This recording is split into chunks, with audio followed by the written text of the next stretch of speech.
enter room 592 where we unleash the truth with Dr. Yog Mahadeo alongside his co-host, senior journalist of Kaieteur News, Mr. Leonard Gildarie. And their guest this evening, no stranger to room 592, Mr. Freddie Kissoon. Good evening, gentlemen. Good evening, Kevin Smith. Good evening to Raj and Josh and the entire Kaieteur radio crew. And of course, warm good evening to my fellow and brother co-host, Mr. Leonard Gildarie. How are you, sir?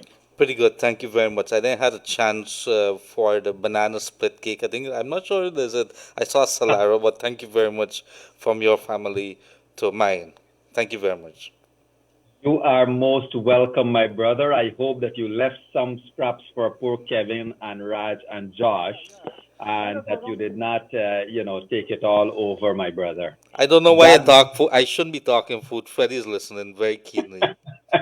that being said, though, it is good to know that you guys enjoyed that, and I'm sure Anita is smiling.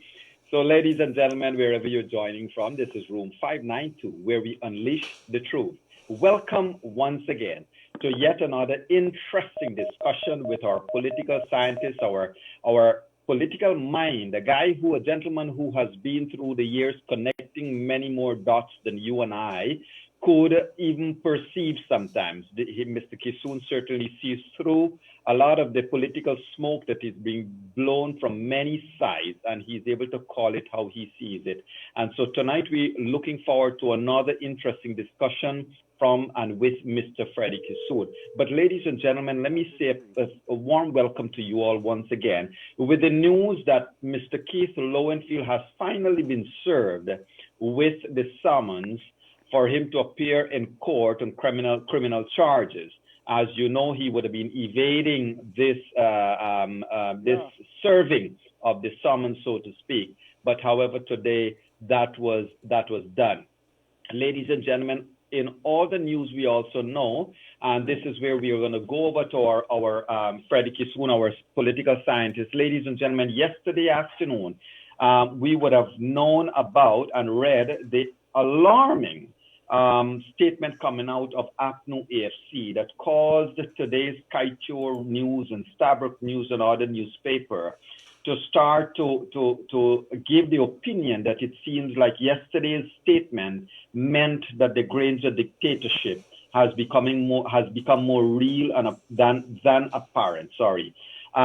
It is, ladies and gentlemen, therefore worrying, and we would certainly want to know what Mr. Kissoon thinks about that most recent statement from APNU AFC. And as you know, as we go along tonight's chat, we are going to look at the OAS appearances from Karen Cummings and so forth. But we want to start our discussion tonight by welcoming Mr. Freddie Kissoon. Welcome once again, sir. We do appreciate your company tonight. Good evening, sir. Glad to be here. Thank you, Mr. Kissoon. And Mr. Kissoon, we would like to welcome you and ask immediately for your thoughts, sir, as we start with that startling statement from APNU AFC that would have been issued yesterday, sir. Well, there's nothing new in the evolution of their thoughts. We've reached the stage where they know fully well. I believe there's going to be a unanimous decision in the Court of Appeal next week that higher courts have ruled, and the highest court has ruled. So a lower court, which is the Guyana second tier of appeal, cannot override the highest court. Going back to the CCJ is going to be shameless, but I think they're going to go back there. So when they go back to the CCJ is going to say, you're coming back on a ruling that we have given. So they have reached the cul-de-sac, and now they have made their position conclusive and definitive. They will not accept the recount. So it means they will not accept the court's decision. That is not surprising. That's the apex of the attitudinal structure from day one. They were not going to concede, and the fallback position is to negotiate while the sanctions are going on. My feeling is that the next stage of sanctions will be on, and that is the financial network that Guyana belongs to, that are going to be restricted. That statement that they wouldn't accept the recount declaration is one can say it's conclusive, though with human behavior there's always different dimensions and different escape routes. But they're not going to accept the court case. Right. But sir, if I may ask your thought on this now. So, if you would recall, the last pathway to CCJ, the APNU AFC even placed a full-page ad in a traded ad in newspaper. They were viciously attacking the CCJ. Do you think they would, after losing at the Court of Appeal, which everybody assumes they will, do you think they will be that barefaced to go back to the CCJ, a court that they viciously attacked just a week ago? I don't think you could put logical interpretation to what has evolved since March the 2nd. The concatenation of contradictions are morbid. Every day there is a configuration that contradicts the earlier configuration. So placing a full-page ad and then going a step further with more absurdities should not be put past these people. It's been 4 months, and it's been 4 months of, I don't want to say comical in this context that we speak in, because that may not convey the right meaning. It's tragic, very, very tragic for Guyana and for politics in the third world, but more importantly for the Caribbean, because I think the Caribbean, despite remnants of the persistence of colonial thinking in all governments, even including Forbes Burnham. I mean, we claim that Forbes Burnham was the most radical of the post-colonial Caribbean leaders. In fact, he was far more colonial-minded. No Caribbean leader ever donned a purple outfit with long boots and shaving out cigarette and cassava sticks in monarchical fashion in working-class districts, as what Burnham did in South Georgetown.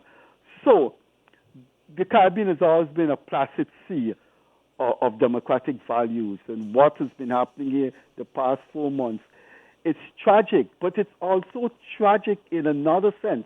It's tragic in a political sense, but it's also tragic in an anthropological, cultural, and philosophical sense.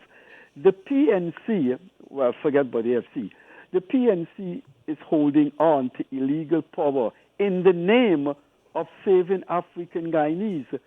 But African Guyanese should be ashamed that this civilization could be reduced to this. To 4 months, African leaders in Guyana, speaking in the name of African Guyanese, could descend to these kinds of levels. There is absolutely no recognition on the part of the PNC and their surrogates that human beings have dignity, and at a certain point you protect your dignity. And that is what slave rebellions, some of the most phenomenal slave rebellions, some of which occur in Guyana, were all about. It was about slaves asserting their dignity. That it was not only liberation, it was also about dignity. What has been tragic in Guyana is that the leadership of African Guyanese have thrown out dignity through the window. So you would have the president saying one thing today, another thing tomorrow, change his tune. Then you would have Harmon to the point where they even describe their leader as a dual citizen, and took that statement to the U.S. government, submitted a dossier saying that Granger has committed an illegality by being a foreign citizen and yet being the president of Guyana. So getting back to the full page placement, I think they're going to go to the CCJ.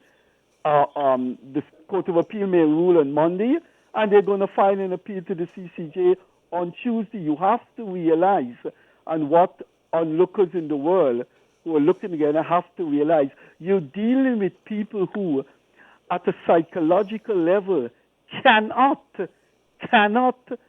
and will not make differences in what is logical, semi-logical, what is rational, what is aberrant, or what is anomalous. All those values and perceptions are dead. They are just going to do anything that comes to their mind. So we're going to the CCJ.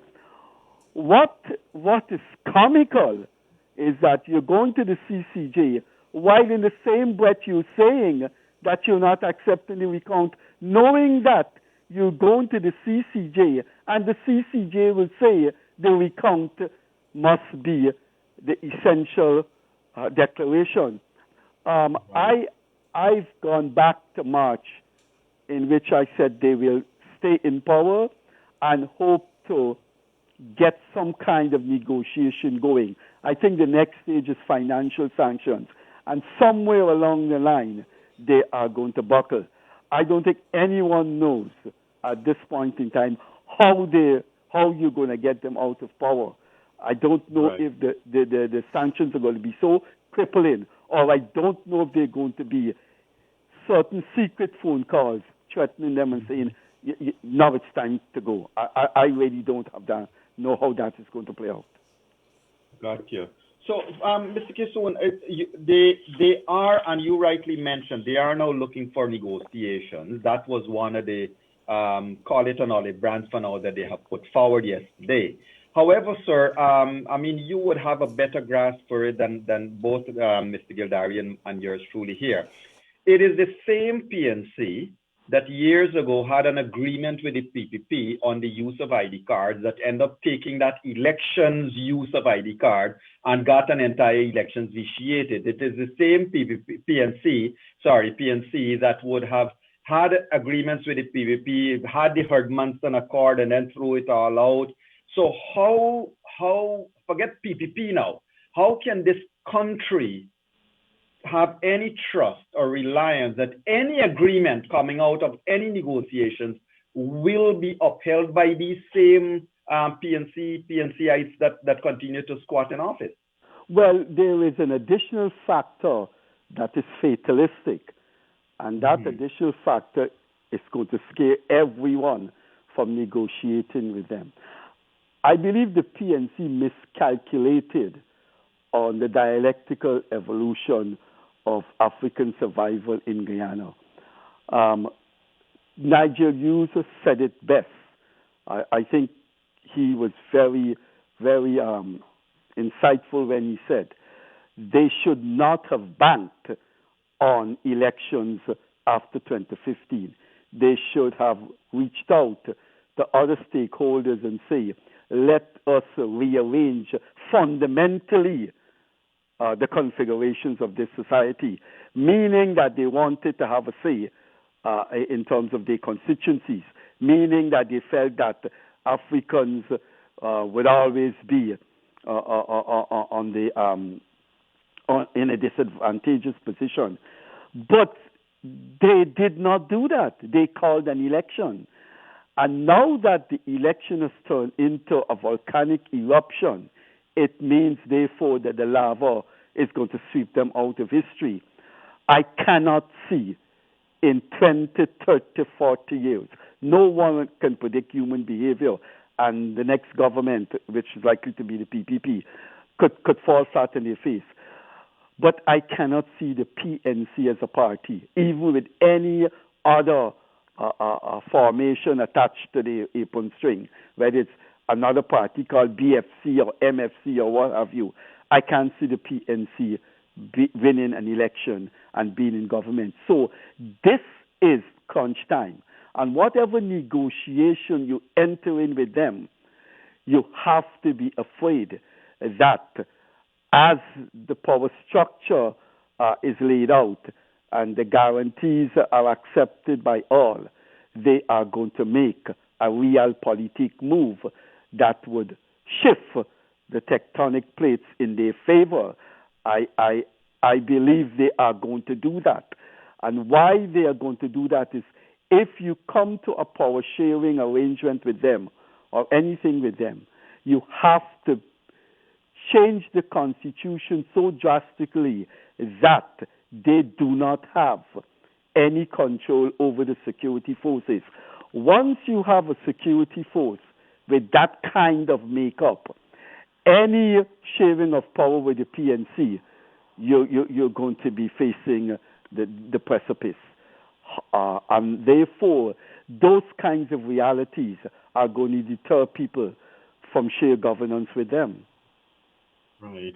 So, using your term, fatalistic in a way, Freddie, what do you see then as the next step for Guyana? I mean, as I said, PPP, PNC aside, what as Guyanese people we are looking at possibly now? Because if Granger refuses to step down, let us say tomorrow morning, Madam Claudette Singh wakes up and decides to declare these elections, and Granger refuses to step down, sanctions, it means they know what sanctions will come and they just couldn't be bothered. But that is going to happen. Unfortunately, I said it before in this program, I am not here to soothe people or to allay their fears. And I would think you as a media operative, you have an obligation to journalism and to objectivity. I wish I don't have to meet those people tomorrow that are going to look me with, painful eyes. But I have to say it, and I am saying it tonight. I think we're going to pass through some excruciating times with sadness and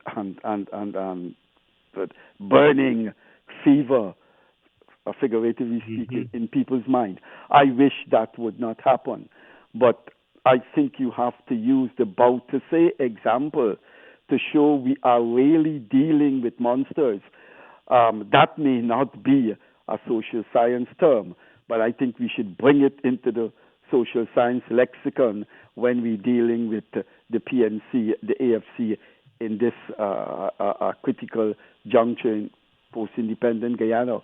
If Bautiste could be wanted by one of the top governments in the world, Holland, if he could be convicted in his own country and facing prison, and the man as a president conceded election defeat, and we have people here who are not facing even a modicum of those consequences and are refusing to give up and are behaving in the most bestial, moronic, imbecilic, cruel ways. What do you think is going to happen? There is no psychological and there is no political indication so far from anyone.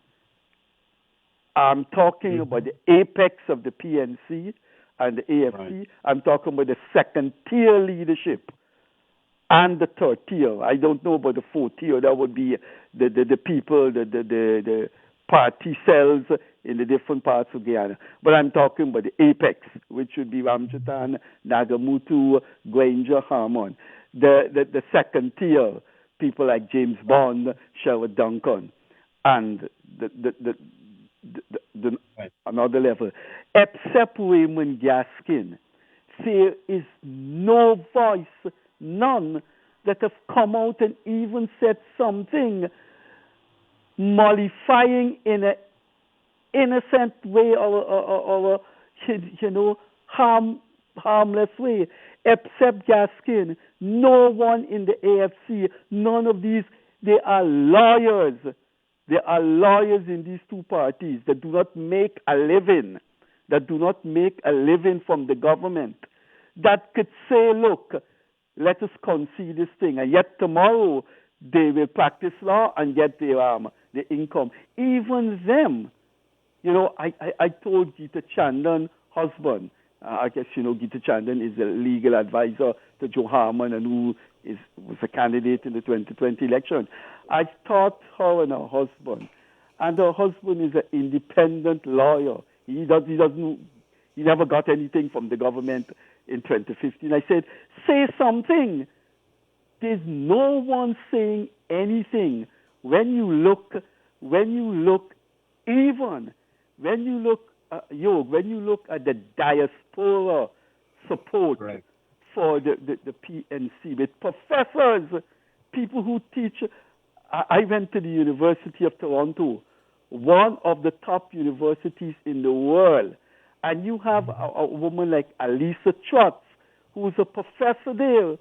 You have a professor of law in Barbados, Arif Bulkan, who teaches UWI. And those people are refusing to comment on what is one of the most naked, undignified, dangerous, and tragic trajectories in the evolution of the British West Indies. So you could imagine what is happening. Yog, one of the most disastrous consequences of this election impasse is the implosion of UC Guyana and his return to Sydney King. That man wrote a letter 3 days ago in the Stab book, and shocking is a mild word when you describe his betrayal of Guyanese history. That man is actually supporting the rigged elections. That was an icon. Go and read his letter. The letter is so full of disgust that it is sickening. In one section, he lashes Ralph Gonzalez. In another section, he said because of the protests in the U.S., the U.S. is trying to divert attention from those protests by interfering in Guyana. And another part of the letter, he said, I cannot make any comments because all the people that are commenting have political positions, either from the PNC or PPP. When a former president of Liberia commented on it, when one of the Caribbean's most respected scholars, Hilary Beckles, the UWI Vice Chancellor, the chairman of reparations for the Caribbean, and Guyana said, I can't comment because I'm only hearing hearsay. You see what tragedy has unfolded in this country? So, where we go from here, no one can predict, but all we have to do is echo what Keith Rowley said. It's not going to end well, and it's heading there. Freddie, let me ask you an add-on here, albeit a little bit of a childish question, but it's worth getting your thoughts on it.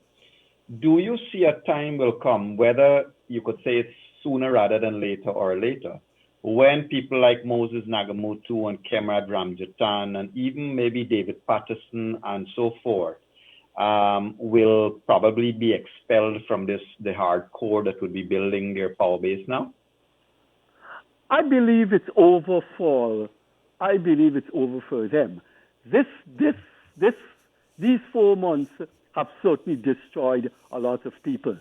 I don't believe the present generation will have any remembrance, any respect for people like Clive Thomas, Rupert Rupnarine, Moses Nagamutu. Those 3 are in their middle 70s and are going on. Someone like Kemrad Ramjatan, I believe, will just automatically fade. What are we going to witness here is that there's likely to be an implosion in the PNC and some soul searching. And what may emerge is either some young people coming to the forefront or some young diaspora Guyanese returning home to take charge of the PNC. But as to the older PNC leaders like Granger, as to the APNU people, AFC people like Patterson, Ramjatan, I think they will just naturally fade. And they will fade because, one, they wouldn't have that mental energy to resuscitate themselves. It's been a terrible 4-month period. It's been a terrible tragedy. Secondly, given the young population we have, they will have no respect for them. So they won't be able to tap in to that young generation. I mean, if you look at what's going on, the future is Dr. Asha Kissoon from the New Movement. There's no relation to me.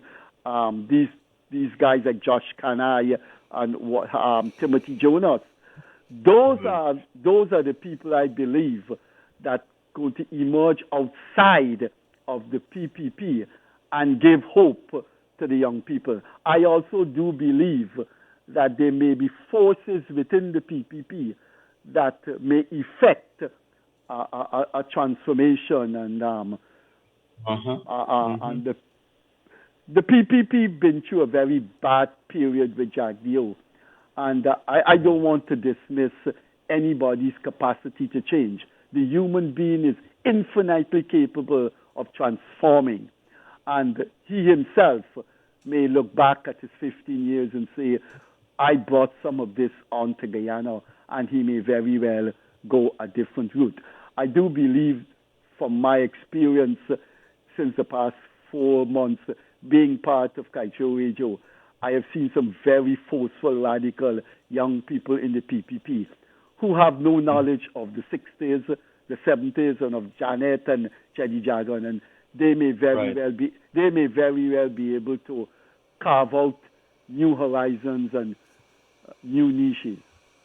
Right. Freddie, let's go back to one of the line of thoughts you expressed earlier. Now, on the presumption that the PNC wants to stay in power regardless of what any court decides, so even if Claudia Singh comes out and declares their finale the winner. So, Freddie, here is where I want your thoughts.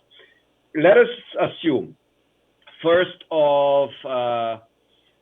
week in August, Madam Chairman of the GCOM says, okay, she's declaring, and Chancellor decides to swear in Air Finale, because as long as she declared, and I see the Chancellor not getting herself involved in the Court of Appeal matters, which means she probably is keeping herself out from anything there. Now, the moment Air Finale swears in, he becomes the head of the armed forces as well, right? How does that, and where do you factor that leaves the desire to create this dictatorship going ahead? Well, you're going to have two kinds of power there. You're going to have practical power versus legitimate power. I've stayed away from using the word constitutional and de jure and de facto. Practical power is going to lie with David Granger. Legitimacy, not legitimate power, because he wouldn't have any power. Legitimacy is going to lie with Irfan Ali. What is going to happen is the state. This is where Marxist analysis comes in, and the nature of the state. The difference with the third world and the industrial developed West is that over a period of hundreds of years, the state machinery have so evolved that what it evolved into is an institution of its own that has independence of the government. A very good example of that is the United States of America. Anyone who says Trump is dominating the state and dominating the state sector in the United States, that is not true. I think even within his own government, there are people that are refusing to do things.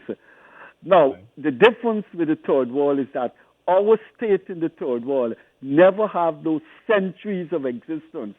So it hasn't evolved into an independent force, independent of the government. So the state is not relatively autonomous. The state is still a stooge of the hegemonic government.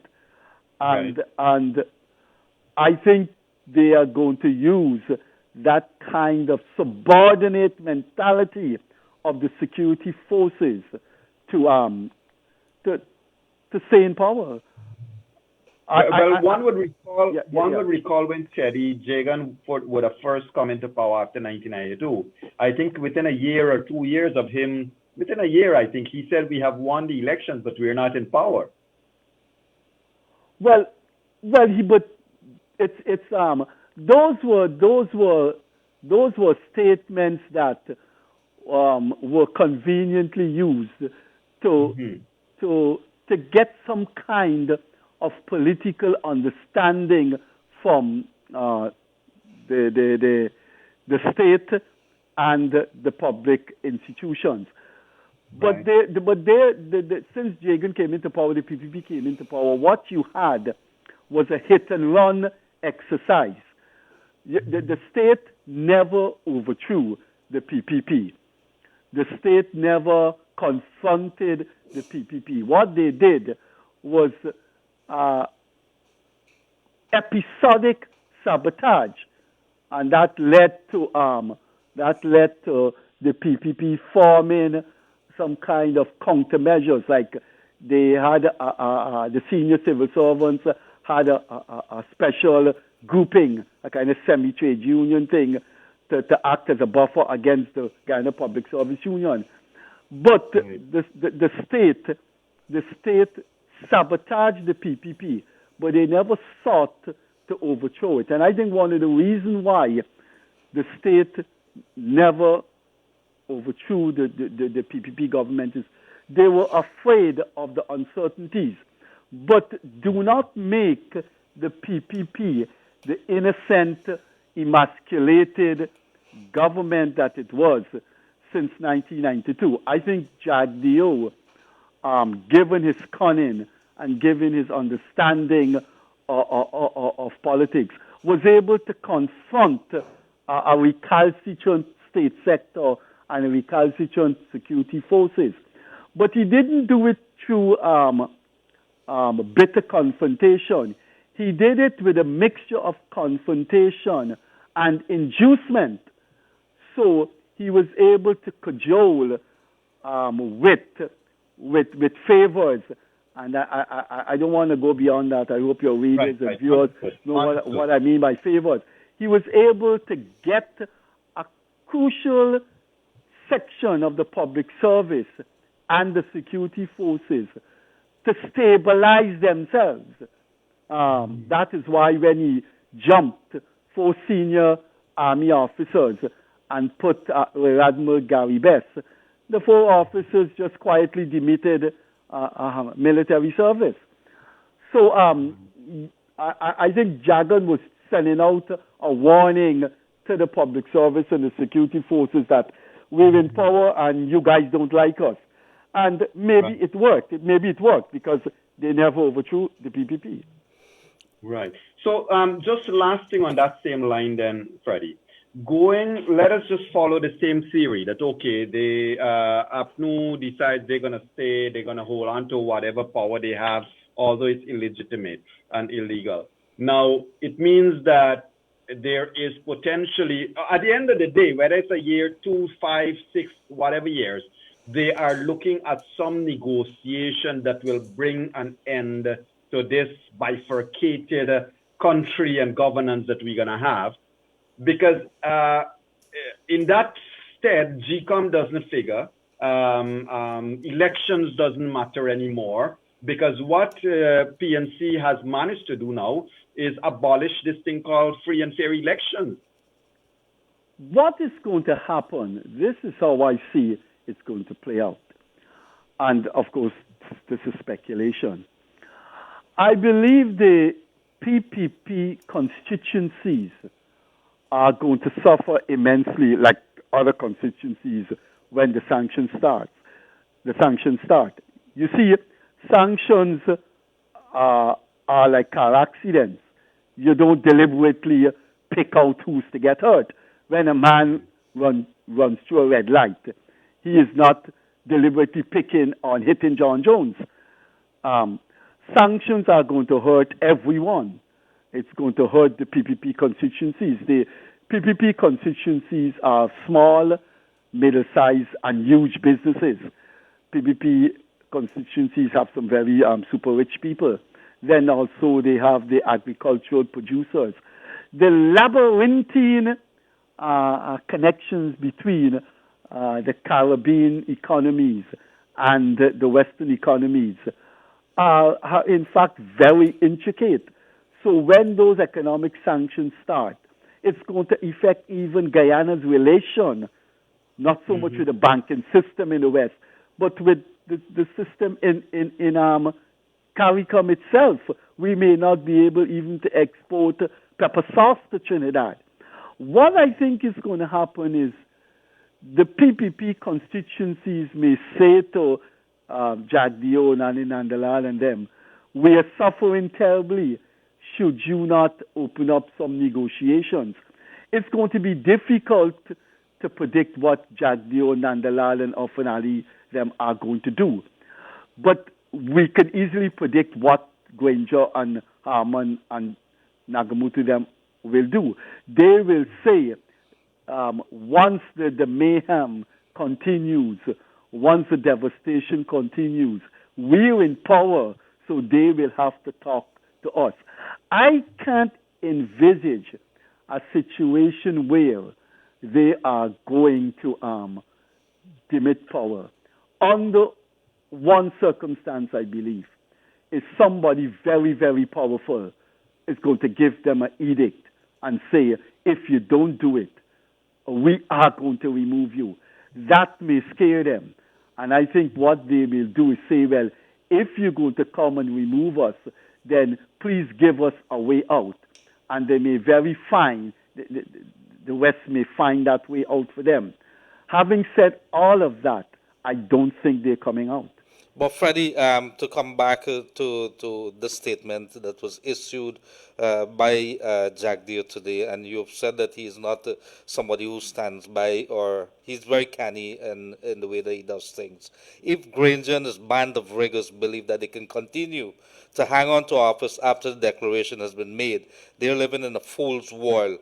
Do you believe that the PPP and its upper echelon of the party is standing by and waiting for things to happen? Do you believe that they're not taking actions, maybe working behind the scenes with international and other partners to ensure that what you're talking, that scenario, does not come to pass? That maybe also it could be a testing of the waters by the coalition, that they're saying that they're not going to recognize any declarations from the recount?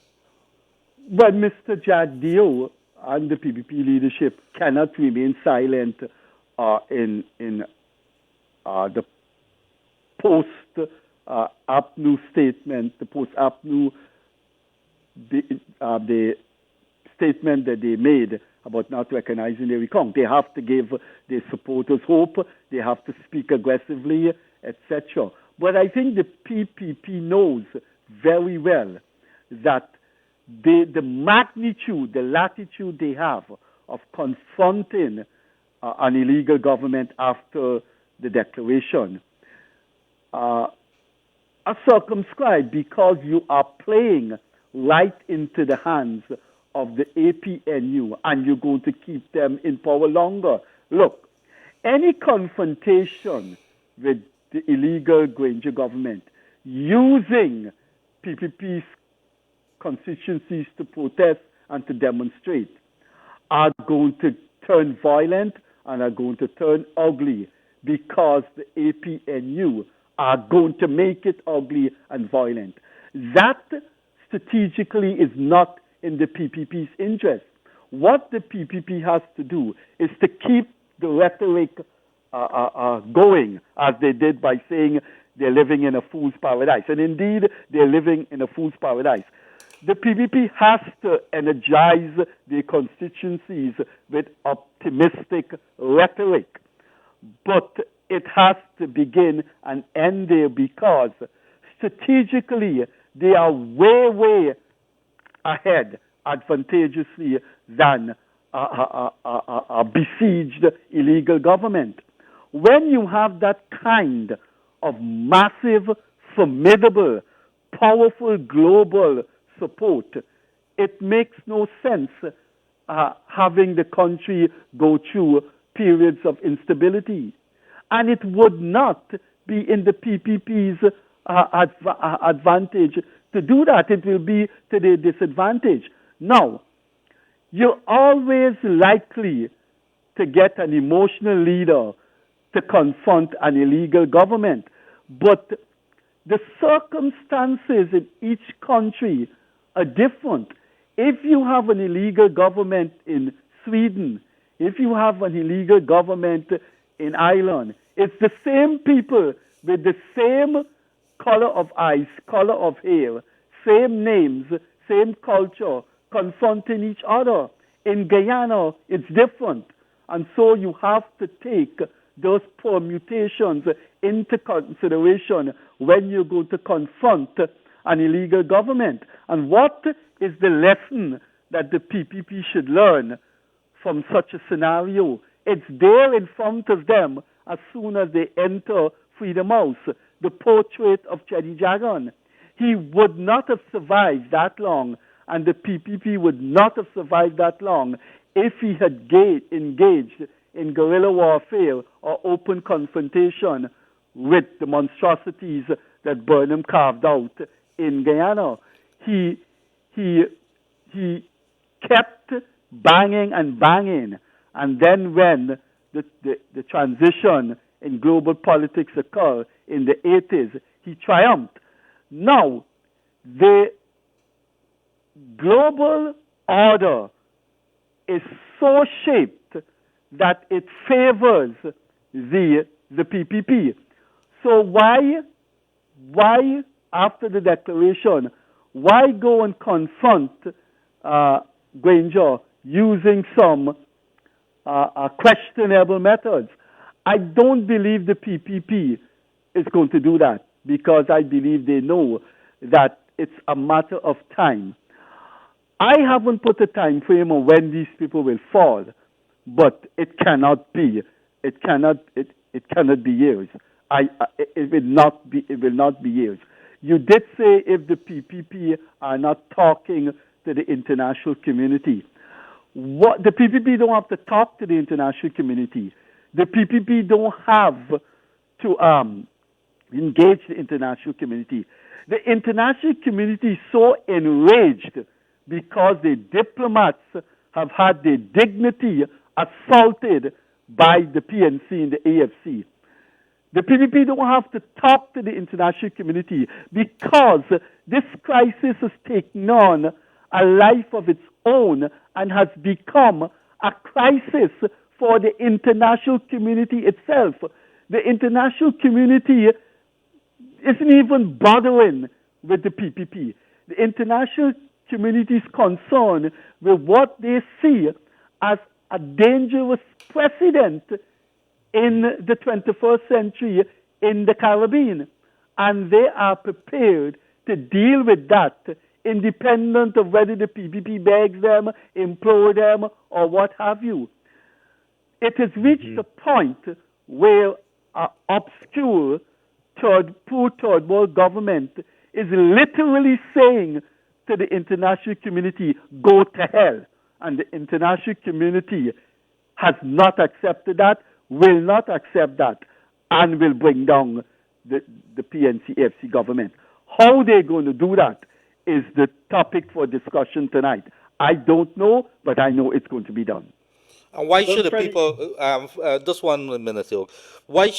How would you respond to some people who are saying that this statement that was issued by the coalition yesterday is a last-ditch attempt by the coalition, knowing that they're probably going to get a negative ruling from the Court of Appeal, and in any case, they just want to test the waters? well, hold on, Freddie, before you answer that. So Leonard, there is a new statement that has come out. And Freddie, I want to share this with you. This statement has been released by Joe Harmon, and the last paragraph reads as follows. He's writing it to Raul Gonzalez, and he says, so just for once, Mr. Prime Minister, stay out of our business. Let us solve our own problems our way. We gonna figure things out we way. Later, bye. More to come. And it is signed The Resistance. There, Freddie? I think we lost him there. We're going to get him back. Let's get him back. So there is a new statement that would have been released by Mr. Joe Harmon. Ladies and gentlemen, I don't know if Mr. Kissoon has joined us already. Okay. Hello? Yeah, Freddie. Hi? Yeah, I got there? disconnected. Sorry. Did you pay your phone bill? I was I was reading with you. I was reading to you that Joe Harmon released about half an hour ago a statement that is directed to Ralph Gonsalves, and the last paragraph of it is telling Ralph Gonsalves, "Stay out of our business. Let us solve our problems our way. We gonna figure things out our way. Later, bye. More to come." And it is signed the Resistance. And Freddie, in that letter, in that release that Mr. Joe Harmon has made, he has the following words. It is an attack on Ralph Gonsalves and CARICOM and ABCE and everybody you could think of. And it says, quote, "Mr. Prime Minister, you seem inclined to believe that there is a small majority who wants to keep APNO-AFC in power. You need to reconsider where you got that information from.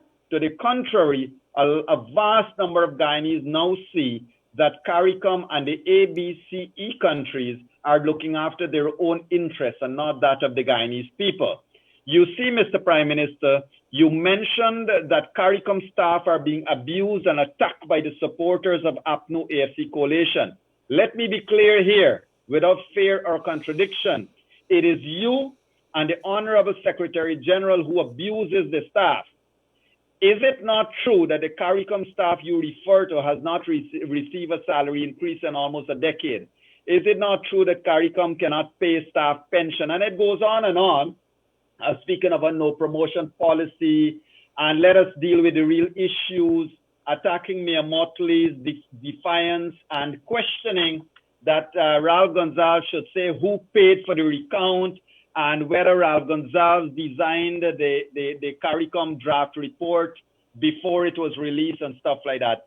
So, Freddie, this, while you are talking about the resistance and their decision to stay in power regardless, here you go, sir. It is signed the Resistance. But there you go. It's just another step in telegraphing their thoughts that we are not coming out. And they're doing this as they've been doing the past 4 months with energy, barefacedness, and awkwardness that alienates the world from them. You read the statement that Harmon has. That has to be the statement of people who have lost their way and are in serious mental jeopardy. You are alienating.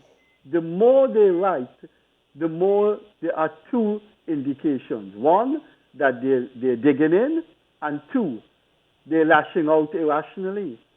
But I think the most importantly, that statement, despite its imbecilic and also recidivist nature, it's a big expression that we are going to dig in. We are holding on. Correct. And so it ties in with our earlier discussion. The worst is yet to come. And Freddie, I just wanna hold on to a point of your discussion here, sir. You mentioned your thought, and we have discussed. My question was, what would happen to the Ramjatans and Pattersons and so forth? You said they would pay. Sir, what we are seeing here, this proverbial tilting at windmills. You could just see people like Moses Nagamutu that all their life would have railed against certain things. You could see them railing, chomping at the bit, so to speak, of the imperialist kind of thing of the past.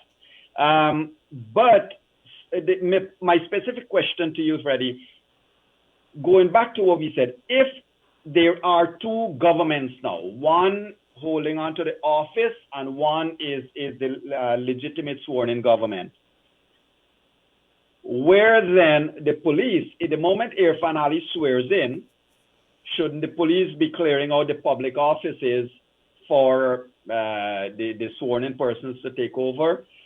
Is it going to create a state of unrest and stuff like that, you think, Freddie? No, I think the security forces are going to wait instructions from the illegal president. They are going to say that we don't have the installation and ceremonial placement of Mr. Ali as president, there is still a de facto situation on the ground that we will have to abide by. And once the Granger remains in the State House and remains in New Garden Street, and once they proclaim the minister of this will be going to Berbice tomorrow, the minister of public security will be meeting the fire service, the public service and the security forces are going to adhere to that kind of action. And you're going to have you're not going to have a dual government. You're going to have a legitimate president and an illegal president, with one having access to formidable state power, which he will use to preserve his physical government. Whither then, sir, the judiciary? But the judiciary is not like the police force or the army. The judiciary hear cases and make decisions. So somebody has to take a case to the judiciary to say, we want Mr. Ali to be recognized as the president. I don't see how anybody could take that case to court. Constitutionally, once GCOM declares the results, unless the chancellor refuses to swear in Ali, then you can make a court case there. But once she swears in Ali, the role of judiciary is ended. Mm-hmm. Well, I meant more the role and the placement and the security even of the judiciary under a dictatorship, under a set of persons who refuse to demit office. I don't think the judiciary is going to damage its credibility by taking directions or acting in concert with the illegal government. I can see the security forces doing that, and there are cultural reasons for that. The judiciary have a different type of existence based on different types of values. Even with Burnham, he wasn't able to manipulate the judiciary and get the judiciary to do what he wants. Remember the famous Kemal case in which Burnham lost that in the judiciary right up to the Court of Appeal. Mm-hmm. The judiciary is going to be under severe pressure, but this is a different kind of Guyana and a different kind of century. You have the Caribbean. CARICOM is much more a cemented integration unit. There is the CCJ. There is the Charter of Civil Society. And there is the major players in the life of Guyana the past 100 years, the past 70 years, and since independence. So the judiciary is going to be looking at that. There is another thing I am turning my mind over at, and maybe you too should turn your mind on that. There may be forces in very strategic countries that may very well warn the security forces that they may be in trouble with international law if they continue to abide by illegal instructions from Granger. I think if security forces support an illegal government, or the security forces overthrow a government through a coup or a push, I think they can be charged by other countries using international law. I'm not too sure our security forces would want to do that. The advantageous thing we have going for us in this situation is that 1 out of 1.5 person, I don't want to use that word 1.5 because people feel that you had half parliamentarian and half what have you. But 1 out of every 2 persons have their relatives, families, best friends in Canada, United States. And some of these people hold very, very good jobs. I am sure a majority of the senior officers in the police force and the army probably have close relatives abroad. I am not too sure they're going to want to risk all of that for a retiring president and a prime minister who has nowhere to go, etc. So these are early days yet. You have to remember that you're dealing with a recalcitrant group of politicians, a power-drunk group of politicians. But that doesn't mean that symptom has affected the security forces. Politicians are power-drunk people. They have no professionalism. And when powerful politicians in powerful countries speak to them, they can frown on them. I'm not too sure you're going to get that same reaction from the security forces. This is not a time in global politics where you can just overthrow a government and live happily ever after. There are going to be serious international repercussions. So I would say, Leonard and Yog, these are early days yet. For all you know, when the pressure comes down, the security forces may defect to the democratic agenda. Correct. Indeed, Freddie. Freddie, in terms of the courts now, the reason why I asked for your thoughts on the judiciary, because we mentioned earlier that the APNU AFC would have attacked viciously the CCJ. Now we are seeing that, and I rather believe, Freddie, let me preface my question by saying, I rather believe that the APNU AFC knows they have a case that cannot win, and so they start an attack on the court. So now they have started an attack on the Court of Appeal. Today we have seen APNU AFC apologists share on social media that were it Burnham, one phone call would have ensured the right judges were in place. And I felt that was an immensely poor attack on the judiciary, because if there are people in the judiciary that are taking political sides, they ought not to be judges in the first place. Your comment, sir.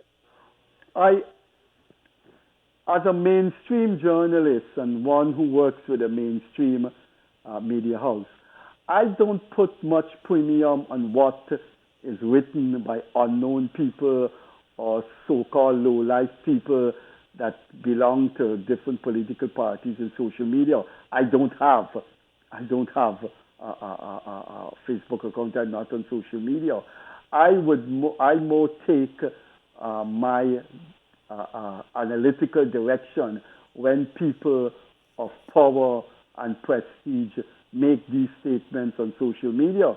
But you always have the semi-literate guy who will say all kinds of nonsense on social media. But nothing would surprise me, given this heightened psychological collapse in the AFC But Freddie, stick a pin. Hold on.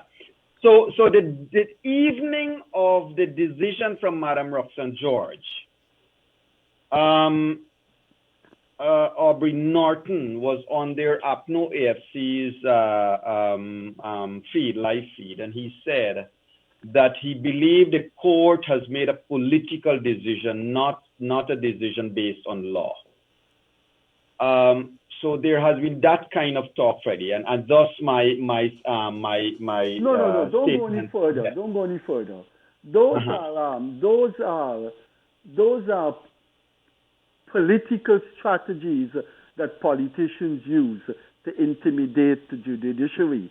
I remember when our former Attorney General Do Not Sing, when his daughter filed a writ in the UK to get Parliament to have the final say in Brexit, there were politicians that were saying things. And politicians and their surrogates will say things to intimidate commission of inquiries, the judiciary, etc. But I don't think it works. Now, yesterday it may be Norton, today it may be someone else. It will not work because I think those judicial officers see it that way. They're seeing people who they probably have no respect for, trying to intimidate them. And those kinds of cheap stratagems work the opposite way. And I want to believe that when you do those things, you irritate those judges. After all, they're only humans. And it would be best for them to shut them out. But the irrationality has gone so deep that they're gonna continue with that. But the PPP missed out on a piece of announcement which they probably knew, but they felt it was not the right thing to do, and it was the decent thing not to say it. But in fact, one of those judges that ruled on valid votes must count have a closer connection with the cabinet than any other judge. I think you know who I'm talking about. Right. Very, very blood connection with a senior cabinet minister. The issue was raised, Freddie. The issue was raised. Right. The issue wasn't raised while it was going on. But I think they said, look, never mind that blood connection. The guy is a professional, and he will rule professionally. And I think he did, because people are putting all kinds of interpretation on the motives of those two Court of Appeal judges that talk about valid votes. But those same two Court of Appeal judges could have given the APNU-AFC a complete victory, and the contours of this struggle for free and fair election would have been more difficult. I think Granger and the entire cabal did not want the recount. And they were hoping and they were certain that Gregory Donbans and Brassington Reynolds would have decided against the recount. That is why they took the recount to court. But that decision by Gregory Donbans and Brassington Reynolds was a positive decision contextually, because it got us to where we are. They ruled that GCOM could continue with the recount, but CARICOM cannot supervise it.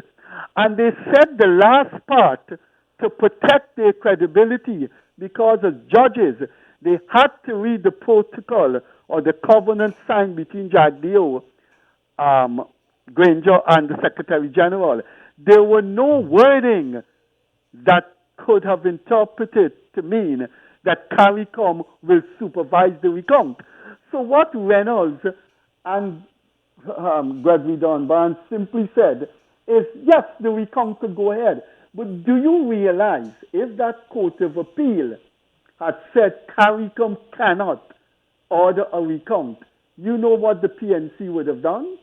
They would have got Carter Singh and Lowenfield there and then to swear in Granger.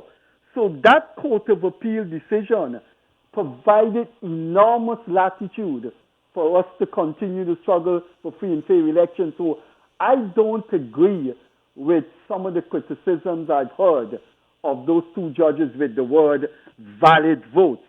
Maybe they made a genuine mistake. But if they were predetermined, they could have stopped that recount months ago. Correct.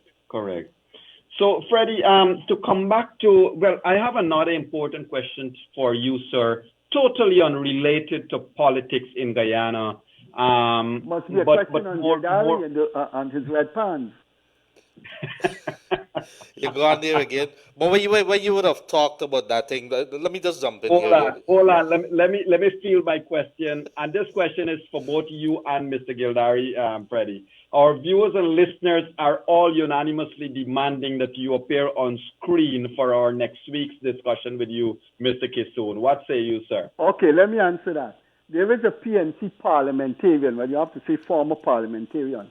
He was the one in the no confidence vote that was hitting Charandas and telling Charandas, no, his name is Jermaine Figueroa from Linden. Yeah.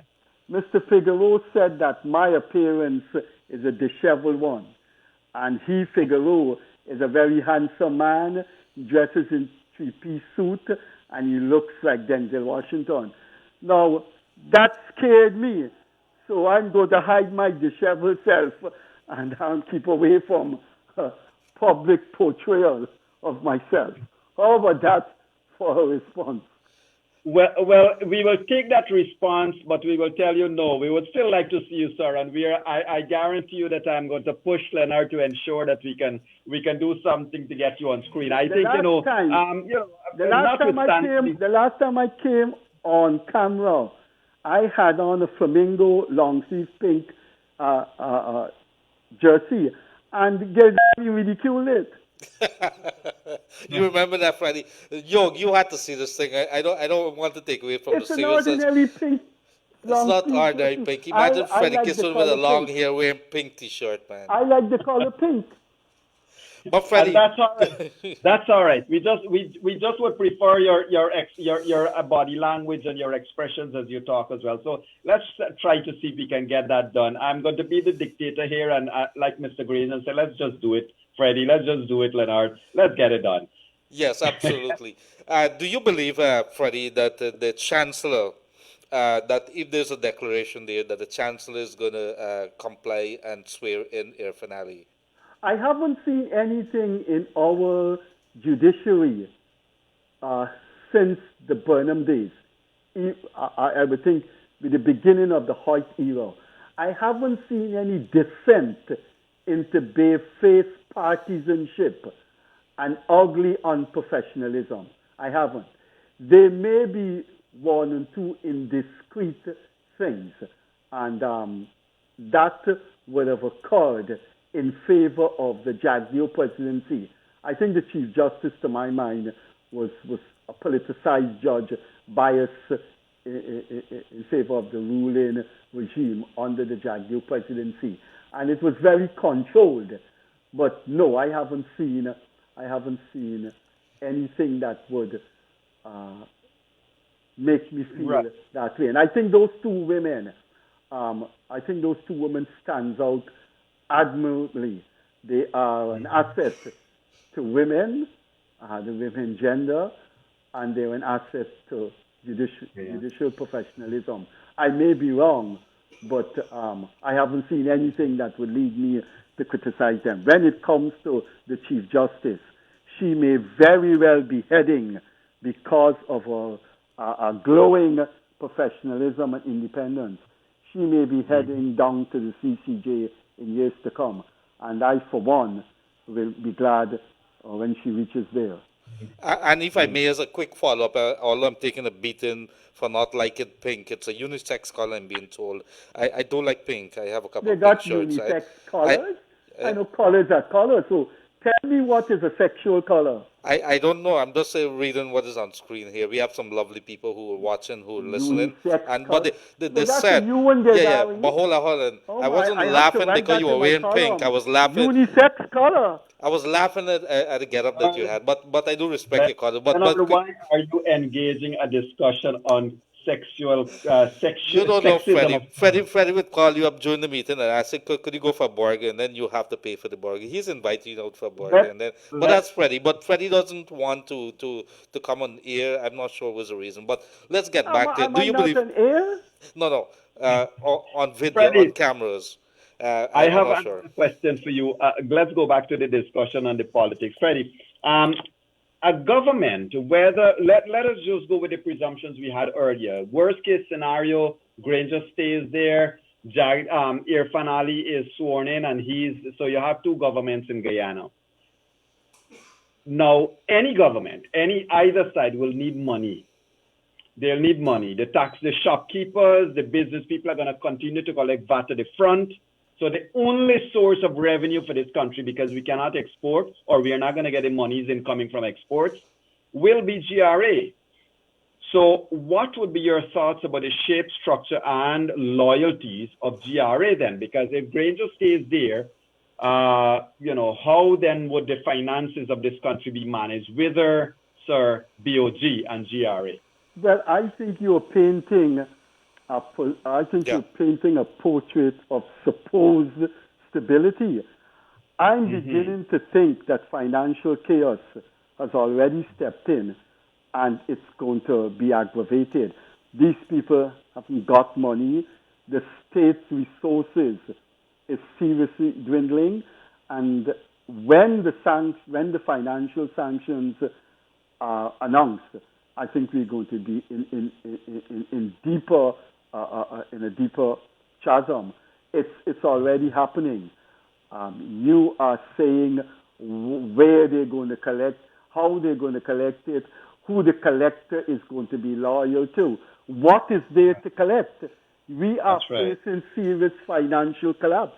And I think the Bank of Guyana has sung in a subtle warning about that. Now, it's not only the political crisis that is going to devastate the economy of Guyana. The COVID-19 volcano has already erupted in the financial sector. So it's not where you can collect and how you can collect. There's nothing to collect. Freddie, and tomorrow, today, Kit Lowenfield was served with a summons to attend court tomorrow, private criminal charges. Do you believe that he would turn up there? And I have a follow-up question, too. I think he's going to turn up for reasons that once he doesn't, an arrest warrant is going to be issued to him because she did ask him. But turning up is just going to be a ceremonial thing. Once he turns up, his lawyer is going to ask for a postponement, and his appearance is going to be minutes. On the other hand, he may not turn up, but he will be circumspect and tell the court that he is feeling low. He's in a low mood. After all, his name is Lolo. He's in a low mood, and therefore he cannot come. But that is one of the two scenarios. What's the next question after that? I want to ask you, Freddie. So let's assume that this weekend, on Saturday, there's going to be that Court of Appeal case. Let's assume that there's a ruling maybe Monday, Tuesday. Do you believe that the chairman of the Guyana Elections Commission, Justice Retired Claudette Singh, will use that opportunity to call a meeting, or she's going to wait if there's a possibility for a Caribbean Court of Justice case? Well, you have to follow her trend, and her trend is quite graphic. Her trend is not subtle. Her trend is not something that you have to read between the lines. She will say, I will wait for the exhaustion of the legal process. Now, she knows that Court of Appeal thing is going to take a couple of days because the Court of Appeal is going to meet right away, because all they have to do is say to the lawyers, this petition that you have in front of me has already been decided on, and they are going to cite the Chief Justice's exact words, because she said that too. She said some of the things you have in front of me have been decided on by a higher court. You are wasting the court time, and it should stop. I think those were her words. They are going to say the same thing. But once the Court of Appeal rules, Alexander Vincent is going to say, if a meeting is called, that an appeal will be lodged to the CCJ. It would be improper for us to continue seeing that the apex of the judicial system is yet to meet, and she's going to say, fine. That is how she has been behaving. And you think that would continue ad nauseum, Freddie? After the Court of Appeal, they're going to file something. That something that they're going to file is against Claudette Singh and against GCOM. That is what they're going to do. They're going to find some superficial, frivolous thing, and they're going to file a court. You see, the thing about the court is, remember Dickens once said the court is an ass? Once you file something in the court, The court operates in a Pavlovian way, and that is out of tradition. Once you file something in court, it has to take a process. The court isn't going to say, no judge has the authority to say that thing you file is stupidness and not holding a hearing. A judge doesn't have that kind of authority. And I mean, we have a precedent in Guyana and in the world. A man is accused of stealing $25 million from GPL. Interpol warrant has been issued for him. The man cannot be found. He cannot be located. Once he's located, the national police in that particular country that he's discovered in will arrest him and have him go through a trial to face extradition to Guyana. Even though that man is wanted in an international criminal arrest warrant, he sued the Kaieteur News for libel. It ended up very comically because the Kaieteur News told the judge, you have to have a judicial hearing. So the writ went through the system and it went in front of a judge. And the Kaieteur News said, well, we're willing to pay, but we would like him to collect it in person. And that was the end of that because he cannot come to Guyana. So any writ you file, no matter how absurd it is, it will go through the file, it will be put on the roster, and a judge will hear it. Now the judge will listen to it, call both sides, both litigants, and it may finish there and then, or it may finish the next day. But a judge will have to hear the writ that is filed. And they are going to do that. They are going to file something against GCOM, something against Claudette Singh, and they have openly transmitted to the society and to the world that attitude. The people have gone beyond redemption. Well, Freddie, you're talking through this entire thing as if the PPP is not there. They seem not to be paying attention and not taking actions. But what action you want the PPP? No, I'm just asking you. You're talking as if they're sitting there. Would it not be a conclusion that PPP has taken a deliberate decision not to do anything at this point in time, but at this point in time also that the writing is on the wall that they are based on by Jack Deo's statement today that enough is enough? But hold on, before you go there, let's not get off this Claudette Singh thing. My question to you, Freddie, don't you think there would come a day when Claudette Singh will have to say enough is enough, I have to make a declaration and move on? That's true. Well, when that day comes, it has to be a day that suits Claudette Singh's temperament. So far, the indications are once the judicial bells are ringing, Claudette Singh is prepared to listen to the judicial bells. I don't think from day one, I have adumbrated my position inflexibly. She has brought us to this crisis, and I think she is responding to the crisis in the month of June and July because of intense international pressure that has been brought to bear on us, on her. Remember, this country has been saved literally from extinction, democratic demise, and being thrown into the lava because of those international forces. They have saved this country. And she has responded to those impulses, maybe because the pressure was too great, maybe she feels she had enough assault. She has assaulted her own dignity too much, and it's time now to redeem herself. But my contestation is the evolution of Claudette Singh's actions was not within her own volition and from democratic instincts. I think there are too many unsavory dissent by Claudette Singh and unsavory and toleration of unsavory behavior by GCOM Secretariat for me to give her an excellent pass in her performance Right. I am of the belief that she has changed, like like like so many others, because what we are facing in Guyana is unprecedented. Never, in very few countries as obscure as Guyana, the Secretary of State of the United States have more than 5 times spoken directly about Guyana. Even when in the 60s you had a Secretary of State, very few times in a small unknown country like this, the Secretary of State would make reference to a country like this, and 5 times. So I think it's that kind of pressure that has caused what Burnham used to call the attitudinal metamorphosis of Closet Singh.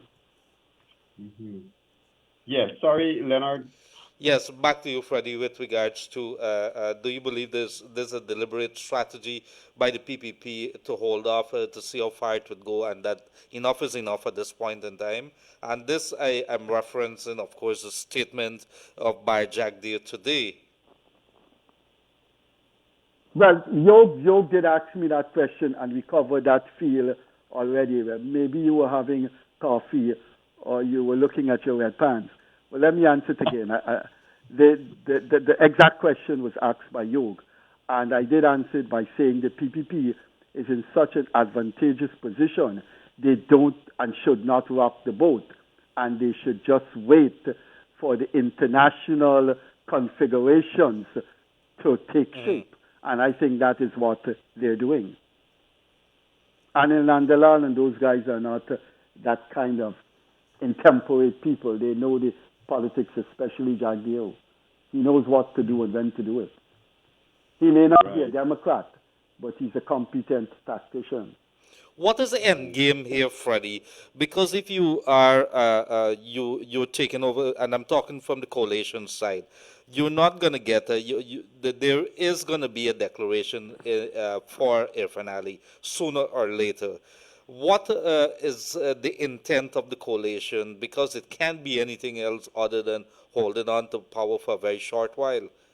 Nothing else with, especially with oil and everything here. You know, one of the faults of humans, and I think it's an intrinsic fault in humans, and it's going to stay with humans forever. And it's a fault that humans are unable to overcome, and all of us embody it.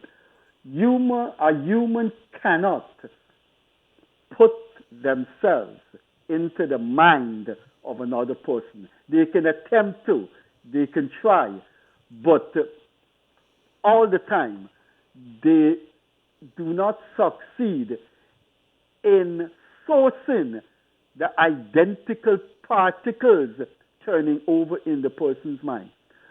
You, me, and so many of us, hundreds of thousands of people who saw that this election was rigged and saying, what the hell, these people are crazy. They got to come out. They are not thinking that way. They feel that if Guyana goes through a crippling period of instability, if Guyana keeps hemorrhaging profusely, then there could be some hope of them still having a say in a post-election dispensation. Now, you and I cannot see it that way because we are not in the throes of a Shakespearean tragedy. They are. One has to understand that if Irfan Ali is sworn in and the PPP comes into power, someone like Kemach Ramjatan and Moses Nagamutu and David Granger become obscure, ephemeral footnotes in Guyanese history, especially Nagamutu. Nagamutu probably would live a very reclusive life and not come out of his home. So the stakes are enormous. So what they are hoping is that when the hemorrhage and the volcano, when the hemorrhage starts and the volcano erupts, we are going to be part of the arrangement to stop it. And that is what I think they're hoping for. What they are hoping for is some kind of team being put together that will say, look, let's sit down and talk. And they believe once that process begins, they will not lose power and forever. When I mean lose power, they will not be out of the decision machinery in governance. There will still be a role for them. Now, you and I can't get into that psyche of them to see that. But that is how I believe they are thinking, that we got to hold on for the sake of our people. Maybe they feel they owe African Guyanese this. For the sake of our own career, and also for the sake of their own liberty. Now, this guy, Peter Wickham, a respected academic, has submitted a thesis that he would like us to reflect on. He wants someone, and that someone has to be the PPP, to say to Guyana, with particular attention being paid to APNU, that if there is a new government, we are giving a guarantee that there will be no prosecution of Mingo and Lowenfield. He is saying that these people need to be given some guarantee. I want to believe that is a little bit ill-timed and ill-shaped. I don't see how, if you guarantee them that there will be no prosecution, that they are going to concede power. No, the temperament, the mindset is far beyond that. It's a question of power, and we're holding on to power. Yog. Thank you, Freddie. And ladies and gentlemen, it is time that we wrap our program for tonight. It's been an interesting discussion once again with Mr. Kissoon, and we certainly look forward for another discussion, sometime soon with Mr. Kissoon. Ladies and gentlemen, while I will ask Mr. Kissoon for his final comments with regards to what we can look forward to the next couple of days, please keep in mind that the various political plays continue to happen, but more so, we are looking now to see what the rest of the world will continue to have to say about these new plays that are coming out of APNU AFC. Freddie, your closing comments. We have just 2 minutes my to go, comments. My comments are two-pronged. One is that I don't think Guyanese should start swimming in their pool of optimism. It's not going to be favorable to the society as the days and weeks. The other prong is that the international society, global society, is going to intervene and stop the disintegration. I believe that will happen. I can't say it will be in a few weeks' time, but I think Guyana will be saved. I think the mood of some of the most powerful countries in the world and some of the most powerful institutions in the world, the mood is not to let this happen to Guyana. Thank you, sir. Ladies and gentlemen, that has been Mr. Freddie Kissoon, and indeed, we got to stay vigilant and we got to keep our eyes on what is happening here. But at the same time, ladies and gentlemen, we got to ensure that we keep the peace, keep the discussions going, and ensure also that we are able to ventilate our thoughts, but do it in a way so as not to bring or not to be interpreted to be in any way attacking for anyone or anything, because the way things are going, people's tempers are getting very short, people's nerves are frayed on the edges, and so we want to ensure that we can all stay in control of what we are thinking and saying, especially on social media. And I would want to encourage everyone, please ensure that you can continue to maintain some bit of decorum and good mannerisms on social media. Don't share those messages of hate. Don't tolerate it on your feed. Just block and delete. Ladies and gentlemen, it's been a pleasure to have you once again in room 592. As we say bye-bye for now, knowing that we are going to be with Mr. Gildarie tomorrow at 1:30, Leonard, Yes, for it is election. 1:30. Yes, we are going to continue an analysis of elections 2020, and of course try to get to some of those. So it's COVID-19. It's the situation is getting deeply worrying. Thank you. And so, ladies and gentlemen, let me thank Mr. Freddie Kissoon once again. Freddie, thank you, and we certainly hope to be seeing you, and I meant that literally, sir, when you return to room 592. And ladies and gentlemen, it's been good to have you all here. Do remember to say a prayer for this beautiful country of ours. It is still the best place in the world. Stay safe. Bye-bye now.